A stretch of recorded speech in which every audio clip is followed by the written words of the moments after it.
Principales actualités de l'heure. Actualité numéro 1, Poutine délaisse l'Inde, pourquoi il saute le sommet du G20? Le prochain sommet du G20 à New Delhi ne verra pas la présence du président russe Vladimir Poutine, comme il l'a informé lors d'un appel téléphonique au Premier ministre indien Narendra Modi lundi. La Russie sera représentée par son ministre des Affaires étrangères, Sergueï Lavrov. En plus de discuter des liens bilatéraux, les dirigeants ont également abordé l'élargissement prévu du groupe des BRICS et le prochain sommet du G20.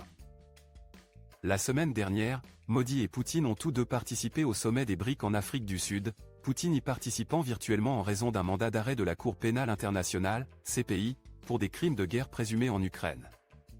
Malgré le démenti du Kremlin concernant ces allégations, l'absence de Poutine à la réunion du G20 en Inde a été confirmée. En réponse à l'annonce de Poutine, Modi a exprimé sa compréhension et sa gratitude pour le soutien constant de la Russie aux initiatives de l'Inde pendant sa présidence du G20, selon un communiqué du gouvernement indien. Cet échange diplomatique met en évidence les efforts déployés par les deux pays pour renforcer leurs liens, en particulier face aux sanctions occidentales imposées à la Russie après son invasion de l'Ukraine en 2022. L'Inde, grand consommateur de pétrole russe, est devenue un partenaire économique important pour la Russie. L'appel entre les deux dirigeants a également abordé les développements positifs de leur coopération commerciale et économique, soulignant la nature progressive de leur partenariat stratégique. De plus, la Russie et l'Inde ont tous deux lancé des missions lunaires ce mois-ci. Cependant, tandis que la sonde indienne s'est posée avec succès sur la Lune, l'engin russe s'est malheureusement écrasé. La décision de Poutine de sauter le sommet du G20 soulève plusieurs questions. Tout d'abord, le mandat d'arrêt de la CPI et le déni ultérieur des allégations mettent en évidence les tensions internationales persistantes auxquelles la Russie est confrontée. L'absence de leur président lors d'un sommet mondial important en dit long sur les défis diplomatiques auxquels le pays doit faire face. De plus, cette situation a sans aucun doute une incidence sur la dynamique même du sommet du G20. En tant qu'un des acteurs clés de la politique et de l'économie mondiale, la présence de la Russie est très attendue lors de ces rencontres. Les experts et les observateurs surveilleront de près l'impact de la représentation de Lavrov sur les discussions et les résultats du sommet. Maintenant, il est temps pour les téléspectateurs de donner leur opinion. Que pensez-vous de l'absence de Poutine au sommet du G20? Pensez-vous que le mandat d'arrêt de la CPI est une raison valable pour son non-participation, ou pensez-vous qu'il pourrait y avoir d'autres facteurs en jeu? Veuillez partager vos opinions dans les commentaires ci-dessous. Actualité numéro 2. La monnaie russe s'effondre, un coup dur pour l'image de Poutine. Le récent effondrement du rouble russe a porté un coup significatif à la crédibilité du président Vladimir Poutine. La valeur de la monnaie a chuté en raison des sanctions occidentales et du poids des dépenses militaires accrues. Cet article examine les implications de la baisse du rouble, revenant sur les politiques économiques passées de Poutine, en établissant des comparaisons avec les crises financières précédentes et explorant les conséquences potentielles pour l'avenir de la Russie. Depuis son arrivée au pouvoir en 2000, Poutine a mis l'accent sur l'austérité budgétaire et monétaire, ce qui a permis à la Russie de maintenir des excédents budgétaires stables et de réduire sa dette publique. Cependant, la croissance économique stagne ces dernières années, en particulier depuis l'invasion de l'Ukraine en 2014, qui a conduit à des sanctions financières occidentales et à une forte dévaluation du rouble. Malgré une reprise rapide en 2022, principalement due à la hausse des prix du pétrole et du gaz, l'année 2023 amène des sanctions énergétiques plus sévères qui menacent de diminuer les revenus d'exportation de la Russie.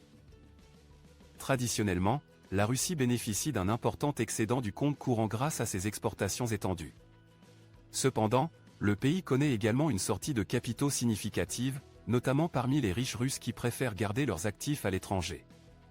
L'année dernière, tant l'excédent du compte courant que la sortie de capitaux ont atteint des niveaux sans précédent, accentuant les défis auxquels l'économie russe est confrontée.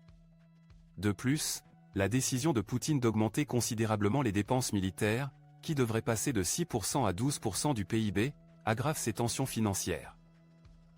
Trouver un financement externe est devenu de plus en plus difficile pour la Russie en raison des sanctions occidentales, limitant sa capacité à emprunter. La moitié des réserves de change de la Russie sont bloquées à l'ouest, tandis qu'une part importante des réserves restantes est liée au renminbi chinois.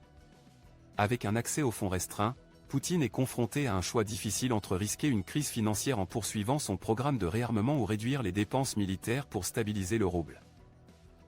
La Banque centrale russe a réagi à la crise en cours en augmentant les taux d'intérêt et en intervenant sur le marché des changes.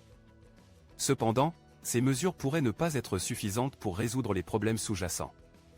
la trajectoire future du rouble reste incertaine et toute détérioration supplémentaire pourrait avoir de graves conséquences sociopolitiques, que Poutine cherche à éviter. Une crise économique de cette nature pourrait potentiellement entraîner des troubles publics et miner le pouvoir de Poutine. En conclusion, la crise de la monnaie russe représente un défi de taille pour la crédibilité de Poutine, tant sur le plan national qu'international. L'impact des sanctions occidentales, combiné à l'augmentation des dépenses militaires, a mis à mal l'économie russe et entraîné la dévaluation du rouble.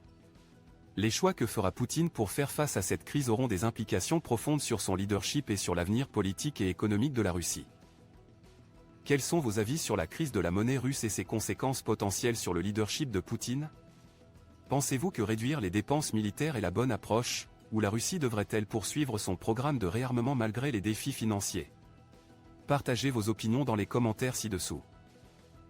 News numéro 3. Le rôle massif de la Chine dans le programme de drones de la Russie, fournissant 70% des composants. La Chine est devenue un acteur majeur sur le marché mondial des drones, fournissant à la Russie une part importante de ses composants de drones. Selon des rapports récents, jusqu'à 70% de ces composants proviennent de Chine, dont environ 67% fournis directement par des fabricants chinois. De plus, environ 17% de ces composants passent par Hong Kong, ce qui souligne davantage la domination de la Chine dans ce secteur. Comparativement, d'autres pays tels que la Turquie et les Émirats arabes unis ne contribuent respectivement qu'à 5% et 2% de l'approvisionnement en composants de drones de la Russie. Néanmoins, il est important de noter qu'une petite partie des composants provient également de pays comme le Japon, la République de Corée, la Suisse et d'autres. Cette collaboration internationale suggère que la technologie des drones est profondément interconnectée à travers les frontières. Pour réguler et surveiller efficacement la chaîne d'approvisionnement des composants de drones, les experts plaident en faveur de la nécessité d'harmoniser les listes de sanctions imposées par les pays partenaires. En unifiant les listes des biens à double usage basés sur les codes de classification du système harmonisé, la surveillance réglementaire peut être renforcée. De plus, l'extension des catégories de biens soumis à des sanctions basées sur ces codes pourrait permettre des mesures restrictives plus efficaces. L'un des défis inhérents à la résolution de ce problème réside dans la disponibilité des composants de drones sur les plateformes de commerce public. Ces plateformes manquent souvent de réglementation stricte, ce qui rend difficile l'application d'une conformité rigoureuse aux sanctions existantes. Afin de surmonter cet obstacle, il est crucial que les entreprises établissent des lignes directrices plus claires qui garantissent le respect strict des exigences légales. De plus, il est fortement préconisé d'améliorer la coopération entre les fabricants de drones et les autorités de régulation. Renforcer ce partenariat peut améliorer la conformité aux sanctions et faciliter la mise en œuvre de mesures restrictives plus efficaces. De tels efforts de collaboration sont essentiels pour prévenir l'utilisation abusive des composants de drones et promouvoir des pratiques responsables au sein de l'industrie. Maintenant, concentrons-nous sur les implications plus larges du rôle dominant de la Chine dans la fourniture de composants de drones à la Russie. Cette situation soulève des inquiétudes concernant les risques potentiels pour la sécurité et la dynamique géopolitique. Étant donné que la Chine exerce une influence significative sur ces technologies critiques, elle pourrait potentiellement exploiter cette position pour promouvoir ses propres intérêts stratégiques. Les implications stratégiques de cette domination doivent être analysées et comprises en profondeur afin de mieux façonner les politiques internationales. De plus, cette situation met en évidence l'interdépendance et la complexité mondiale de l'industrie des drones. Les pays qui dépendent fortement de la Chine pour les composants de drones sont confrontés à des vulnérabilités inhérentes, car les perturbations ou les tensions géopolitiques peuvent affecter leur accès à ces composants cruciaux. La diversification de la chaîne d'approvisionnement devient cruciale pour assurer la résilience et la stabilité des opérations de drones dans ces régions. Alors que nous approfondissons ce sujet, il est essentiel de prendre en compte différentes perspectives. Que pensez-vous de la domination de la Chine dans la fourniture de composants de drones à la Russie? Pensez-vous que cela crée des risques potentiels pour la sécurité? Comment les pays devraient-ils aborder les défis posés par la domination de la Chine dans l'industrie des drones? Nous vous invitons à partager vos opinions et à participer à une discussion significative dans la section des commentaires ci-dessous.